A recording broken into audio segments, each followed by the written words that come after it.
Warship Solitaire doesn't sound particularly great in theory, taking the pen and paper come Milton Bradley board game Battleship and its competitive strategic nature and paring it down to a single player experience.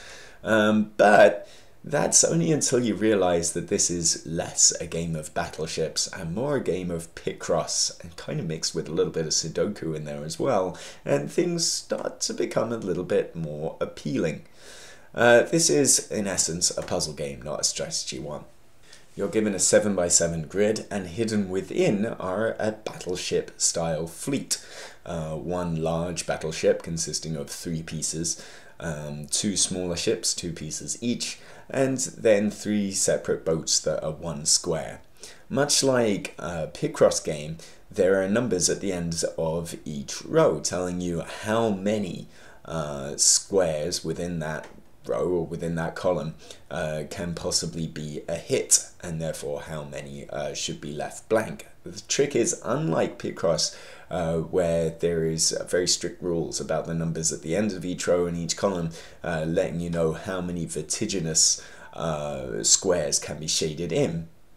Here, there's no such hint. So, for example, 3 at the end of the row could mean that there is a battleship on that row, or it could mean that there is 1 medium-sized ship and 1 small one, or indeed 3 small-sized ships.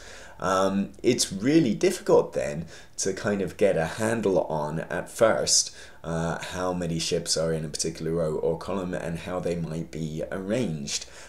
You kind of have to cue into a few other rules. You know, for instance, that there is only 1 large ship, only 2 mediums, and only 3 smalls, so therefore you can keep track on how many ships you've uncovered and how many ships remain. Similarly, you also know that ships can't be adjacent to one another. One reveal boat has to be surrounded by water, and that those rules altogether, along with some hints that you start off with, should in theory be enough to uncover the whole grid. And once you do figure it out, it's very, very satisfying in much the same way that Sudoku is, and much the same way that Picross is. There's a real joy to getting used to the nuances of this kind of puzzle, and it's a really excellent brain teaser to be consumed in small doses.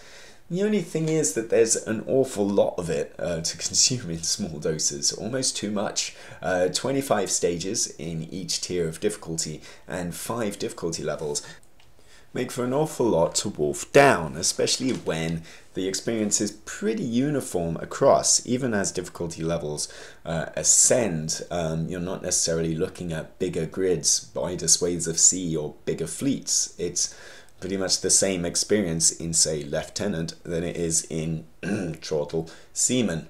And there isn't necessarily a big progression of difficulty. You might get a little bit less information to go on, but the experience is by and large the same. So it's kind of hard to figure out how things get much harder. Perhaps they do once you meet the Admiral level and you're sweeping across the entire ocean, which would be something that I'll enjoy once I get there. It's a bit of a long, hard slog to get there, and perhaps it might be better served, or the game might be better served, if you could at least try the first level in each tier to get a feel of it, rather than kind of dredging through an awful lot of easier material in order to slog towards the harder levels. And, you know, apart from the fact the experience doesn't perhaps change too much, it's reasonably unremarkable as a package. There are Game Center achievements to unlock if that's your thing. But there's no kind of high score ranking in terms of you know, going for a speedy time on each level or anything like that, which would be appreciated, or indeed some flashy graphics and flashy animation, which would have put the game a little bit more in the Warship, not Battleship, Warship spirit.